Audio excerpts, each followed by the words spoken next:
사도행전 16장을 읽어보면 사도 바울의 선교 역사에 아주 중요한 두 가지 전환점이 기록되어 있는 것을 볼 수가 있습니다. 그 중에 하나는 사도 바울의 선교가 이제까지는 아시아에 머물러 있었는데, 그러니까 예루살렘이나 요즘 말로 하면 터키 지역에 머물러 있었는데 이 복음이 유럽 땅으로 넘어간다고 하는 그 사실이 기록되어져 있습니다. 당시야 물론 로마의 전체적인 지배에 있었기 때문에 아시아나 유럽이나 뚜렷한 구분은 없었습니다만, 그래도 황인종들에게 복음이 머물러 있다가 이제는 그리스 땅 유럽으로 이 코쟁이 백인들에게 복음이 넘어간다고 하는 사실이 사도행전 16장에 기록이 되어져 있습니다.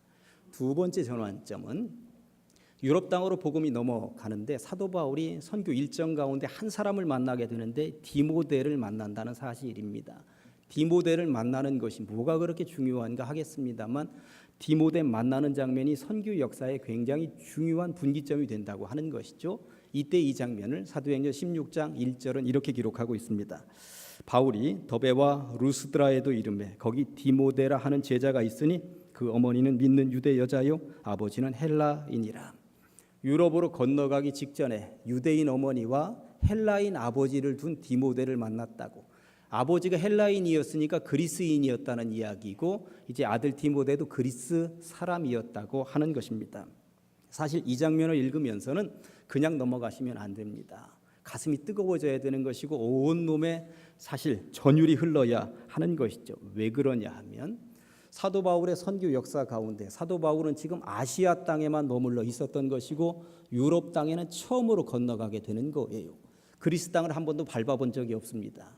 그리스에 아는 사람도 없고 그리스 지리에 대해서도 아는 바가 하나도 없다고 하는 것입니다. 그러니 얼마나 두렵겠습니까? 그런데 이 즈음에 그리스 사람을 만난 것입니다. 이 이야기는 요즘 말로 풀어보면 그리스 선교를 떠나는 바울의 차량에 그리스 지도를 탑재한 인간 내비게이션을 장착했다고 보시면 틀림이 없는 것이죠. 얼마나 기가 막힌 타이밍입니까? 디모데는 그렇게 바울의 선교팀에 합류해서 선교를 배우고 목회를 배우게 됩니다. 그리고 나중에 바울의 뒤를 이어받아서 에베소 교회의 2대 목회자가 되는데요. 에베소는 터키 지역의 서남부 지역에 있는 도시였고 터키 지역의 항구 도시로서 굉장히 중심적인 역할을 하는 도시였습니다. 바울은 이곳에 머물면서 3년간 교회를 개척했고 교인들도 굉장히 크게 늘어난 상황이었습니다. 그리고 자신은 3년 후에 떠나가게 되었고 디모데에게 그 교회를 맡기게 된 것이죠. 디모데는 교회를 넘겨받은 이후에 얼마나 공을 들이면서 애써서 수고하는지 모릅니다. 그러나 디모데의 목회는 사실 쉽지 않았습니다.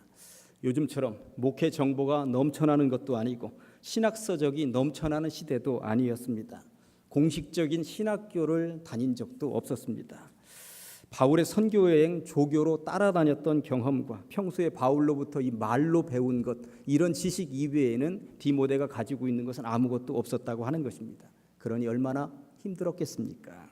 한다고는 했습니다만 겨우 버티고 있었다는 표현이 가장 적절한 표현이 아니겠는가 하는 생각이 드는 것이죠.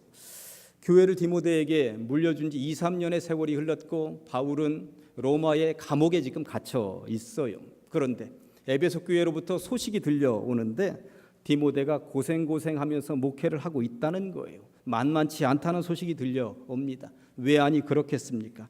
거듭 말씀드립니다만 이 목회라고 하는 영역이 지식만 있다고 되는 것도 아니고 열정만 있다고 되는 것도 아니고 마음만 착하다고 해서 모든 성도들이 고분고분 따라주는 것도 아닙니다. 때로는 목회의 기술이 필요하다고 하는 것, 사도 바울은 기술을 알려줘야 되겠구나. 그래서 펜을 들었고 디모데전서와 디모데후서를 써보내면서 목회는 이렇게 하는 것이다. 디모데에게 목회 매뉴얼을 알려주고 있었던 것이죠. 그래서 그 편지가 오늘날 우리들 손에 이렇게 남겨지게 된 것입니다. 이런 배경을 가지고 오늘은 디모데 이야기를 해보려고 합니다. 세 부분으로 나누어서 말씀을 받도록 하시겠습니다. 첫째, 버팀목이 되어주는 바울에 대한 이야기입니다. 디모데의 목회를 힘들게 하는 것 중에 하나가 디모데가 너무 나이가 어리다는 거였습니다. 사도 바울은 굉장히 중후하고 묵직한 나이에 에베소 교회에서 목회를 했는데 바울에 비해서 너무나도 젊은 나이에 디모데가 후임으로 목회를 시작한 거예요. 아무래도 베테랑 바울에 비하면 디모데는 실수도 있었을 것입니다. 성도들이 볼 때 얼마나 어설퍼 보였을까 하는 생각도 해봅니다. 이런 분위기를 감지한 바울은 디모데에게 편지를 써 보내면서 나이를 언급하죠. 디모데전서 4장 12절 말씀에 누구든지 너의 연소함 나이 어림을 업신여기지 못하게 하라고 오직 말과 행실과 사랑과 믿음과 정절에 있어서 믿는 자들에게 본이 되도록 하면 된다고 강조하고 있는 것입니다. 사람들은 나이가 어리면 선입견을 가지고 있습니다. 얕잡아 봐도 되겠다는 생각을 가지고 있는 것이죠. 더군다나 바울처럼 묵직한 목회자 후임으로 너무나도 젊은 목회자가 오다 보니까 사람들은 얕잡아 보고 어설프게 여겼던 것이 사실입니다. 그럴수록 디모데야, 너는 기본을 지켜야 된다. 정도를 걸어야 된다. 말로 그들을 이기려고 하거나 뭔가 사람에게 부탁해서 사람을 의지하려고 하지 말고 믿음으로, 그리고 그들을 끝까지 사랑하는 그 사랑으로, 뭔가 행동으로 보여주는 행실을 가지고 전공법으로 해야 된다. 이 이야기를 하고 있는 것입니다. 그런데 목회 현장에 있어 보면 이론과 실제는 또 다릅니다. 아무리 전공법으로 한다 하더라도, 정말 열심히 한다 하더라도 안 될 때가 있어요. 디모데의 목회는 만만치 않았던 것이 분명하구나 하는 생각이 듭니다. 디모데는 신경성 위장병에까지 걸립니다. 디모데전서 5장 23절에 보니까 이제부터는 물만 마시지 말고 네 위장과 자주 나는 병을 위하여는 포도주를 조금씩 쓰라고 얘기할 정도로 디모데는 굉장히 신경이 쓰이고 있었던 것이고 온몸이 고생을 하고 있었구나 하는 것을 알 수가 있는 것입니다. 그러나 그럼에도 불구하고 디모데는 행복한 목회자였습니다. 든든한 버팀목이 있었기 때문에 그렇고요. 몸과 마음은 힘이 들고 어려웠지만 기댈 언덕이 있었기 때문에 행복한 목회자였습니다. 바울 때문입니다. 그래서 디모데는 버틸 수 있었던 것입니다. 뒤에서 바울이 든든하게 받쳐주는 거, 요거 있었기 때문에 디모데는 바울 이후 2세대 거목이 될 수 있었다고 하는 것이죠. 저는 설교 준비를 하면서, 그리고 설교 본문을 다 작성해놓고 오늘 새벽에 이 설교를 어떻게 할 것인가, 이 설교에 주님께서 함께 하시길 소망하는 기도를 하면서 제가 그런 기도를 했습니다. 이 교회가, 그리고 이 자리에 서 있는 제가 여러분들에게 있어서나 우리 아이들에게 있어서나 든든한 버팀목이 되어야 되겠구나. 든든한 버팀목이 될 수 있는 교회, 든든한 버팀목이 될 수 있는 이 목회자가 되어야 되겠구나. 그래서 이 교회에서 우리 아이들을 영적인 디모데로 길러내야 되겠구나 하는 생각을 가지고 제가 새벽에 기도했습니다. 아무쪼록 이런 기도가 이루어져서 저도 버팀목이 되고 우리 가장제일교회가 우리 아이들을 영적인 디모데로 길러내는 버팀목 교회가 될 수 있기를 간절히 소망합니다. 디모데의 목회는 또 다른 버팀목이 있었기 때문에 가능했습니다. 그래서 두 번째, 기도로 돕는 가족들에 대한 이야기를 해보도록 하겠습니다. 하나님께서 우리 인류에게 주신 최초의 공동체는 가족 공동체였습니다. 창세기에 보면 아담과 하와를 만들어내셨고 그들이 가족이었죠. 교회보다 가족이 더 먼저 있었음을 우리는 알게 되는 것입니다. 그런데 오늘날 바쁜 일상 속에서 가족 공동체가 많이 깨져나가고 있어요. 부모는 직장에서 승진에 목말라 있고 아이들은 가정이나 학교에서 성적에 목말라 있습니다. 아이들과 함께 밥 먹는 시간도 없을 정도라고 그러죠. 집안 식구가 3명이든 4명이든 밥을 다 따로따로 먹는 가정들이 자꾸만 늘어나고 있다는 거예요. 한 집안에서 잠은 자는데 밥은 다 따로 먹는다는 것입니다. 그럴 정도로 가족들이 한 자리에 모이기가 너무나도 힘든 시대를 살고 있다는 거예요. 더군다나 요즘에는 이 스마트폰의 아이들을 다 빼앗겨 버리고 말았습니다. 가족 공동체가 사라지고 있는 것입니다. 그러나 당시 디모데는 든든한 믿음의 가족이 있었다고 성경이 말씀하고 있어요. 디모데후서 1장 5절 말씀은 이렇습니다. 이는 네 속에 거짓이 없는 믿음이 있음을 생각함이라. 이 믿음이 어디서부터 왔는가 생각해 보았더니 먼저는 네 외조모 로이스와 네 어머니 유니게 속에 있더니 네 속에도 있는 줄을 확신하노라. 참 행복한 디모데였겠구나.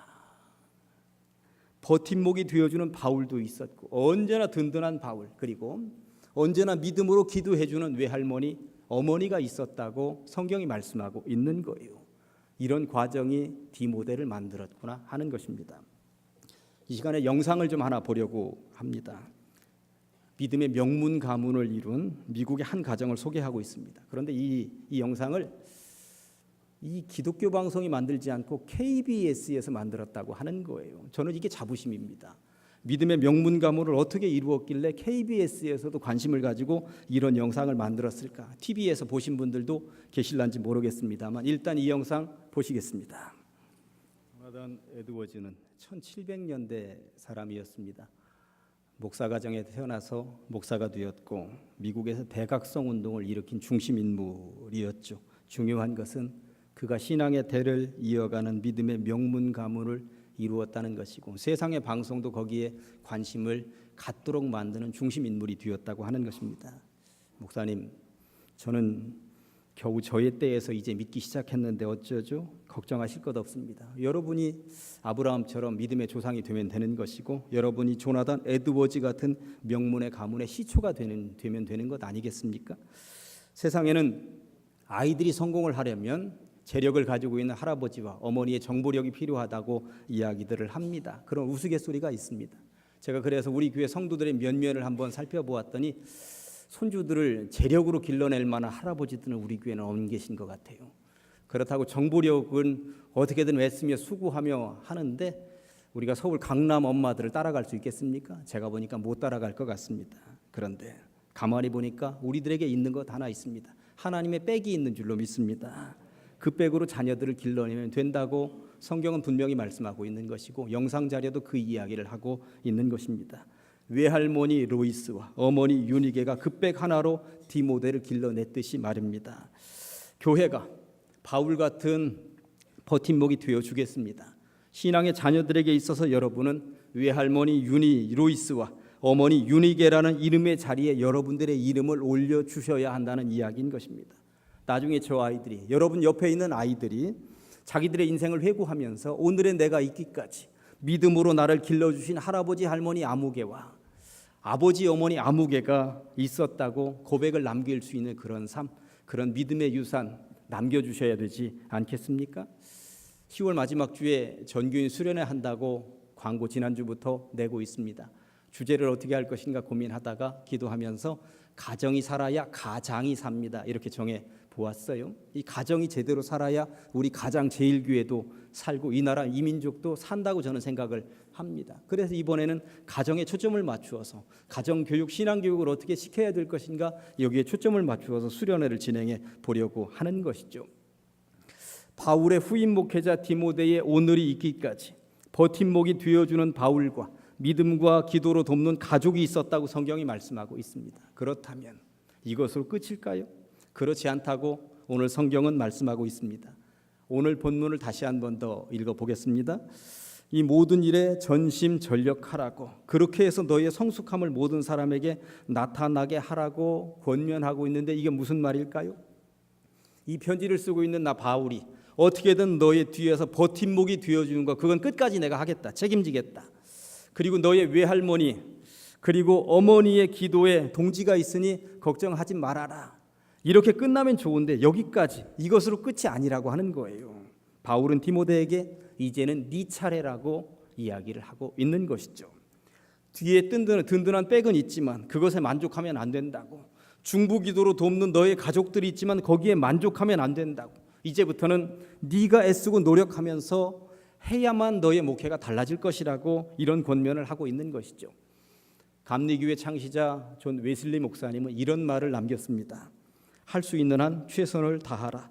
당신이 할 수 있는 모든 수단과 당신이 할 수 있는 모든 방법으로 당신이 할 수 있는 모든 장소에서 당신이 할 수 있는 모든 시간에 당신이 할 수 있는 모든 사람들에게 당신이 할 수 있는 한 오래오래. 존 웨슬리 목사님이 남겼다는 이 말을 오늘 성경의 용어로 바꿔보면 할 수 있는 한 전심전력하라는 말인 것이죠. 성도들의 신앙 형태를 살펴보았더니 셋 중에 하나입니다. 하나는 퇴보죠. 히브리서 10장 38절을 보면 뒤로 물러나면 내 마음이 그를 기뻐하지 아니하리라 이런 말이 나와 있습니다. 퇴보하는 신앙이 있을 수 있는데 이런 삶을 하나님이 기뻐하시지 않는다는 이야기인 것입니다. 그리스도의 신앙의 형태 두 번째는 정체입니다. 정체가 무엇일까요? 그냥 머물러 있는 것입니다. 명절 기간에 고향 다녀오면서 고속도로에서 정체하는 것 보셨을 것입니다. 요한계시록 3장 16절을 보면 라우디게아 교회가 어떻게 정체되어 있는지 혼쭐이 나고 있습니다.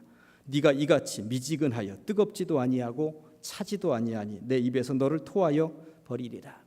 표현이 죄송합니다만 1년이 가고 10년이 가도 똑같은 신앙인은 구역질이 난다는 이야기인 것이죠. 주님이 얼마나 정체되어 있는 신앙을 싫어하셨는지를 알 수가 있습니다. 그리스도인의 신앙의 형태 세 번째는 진보 성숙하는 것입니다. 한 걸음이라도 앞으로 나아가는 것, 작년보다는 올해가 다른 것, 어제보다는 오늘이 다른 것, 이런 신앙을 하나님이 원하시지 않겠습니까? 내년에는 러시아에서 월드컵이 열립니다. 우리나라는 9회 연속 출전하게 되었다고 자랑들을 하더라고요. 월드컵에 나가는 선수들은 어떤 선수들이 차출되어서 나가겠습니까? 퇴보하는 선수일까요? 아니면 작년이나 올해나 똑같은 선수일까요? 전혀 그렇지 않을 것입니다. 틀림없는 사실 하나는 날이 갈수록 진보하며 나아가는 선수를 차출해서 선수로 내보내게 될 것이다 라고 하는 것입니다. 철저하게 자기 관리를 하는 선수, 근육을 만들고 몸을 만들고 기술을 익히는 선수, 깡으로 버티고 악으로 버티고 인간의 한계에 도전하는 선수, 어떻게든 1초라도 더 빨리 달려가려고 애쓰는 선수, 어떻게든 1cm라도 더 높이 날기 위해서 애쓰는 선수, 그런 선수들을 사용할 것이다 라고 하는 것이죠. 이런 경우를 일컬어서 성경은 오늘 전심전력이라고 하는 단어를 사용하고 있다는 것입니다.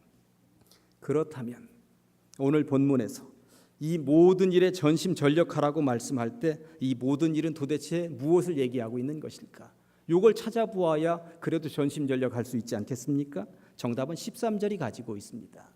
내가 이를 때까지, 내가 너를 만날 때까지 읽는 것과 권하는 것과 가르치는 일에 전념하라. 읽는 것, 성경 읽어라. 권하는 것, 열심히 전도해라, 권해라. 그리고 가르치는 것, 열심히 성경 공부 시켜봐라. 성경이 사람들을 변화시킬 것이다. 너의 목회의 중심은 바로 이런 것에 중심 잡고 가야 되는 것이다.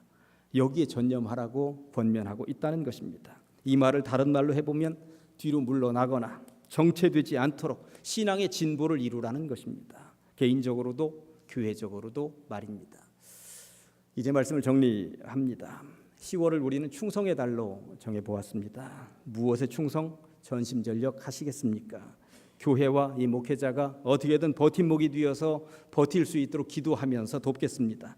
어른들은 외조모 로이스와 어머니 유니게 같이 믿음의 가문을 이루어 주시기 바랍니다. 그리고 우리 모두는 각자에게 맡겨진 분야에서 전심전력해 보시면 어떨까요? 예배에도, 말씀에도, 기도에도, 그리고 찬송에도, 봉사에도, 헌신에도 말입니다. 충성은 전심전력의 다른 말입니다. 기도하시겠습니다. 주님의 은혜를 감사합니다. 하나님께서 우리를 사랑으로 이끌어 주시옵시고 구원의 백성 되게 하시니 참으로 감사합니다. 디모데 이야기를 통하여서 오늘 은혜 받았습니다. 바울이 버팀목이 되어 주었던 것처럼 목회자들이 이 교회가 버팀목이 되게 하여 주시옵소서.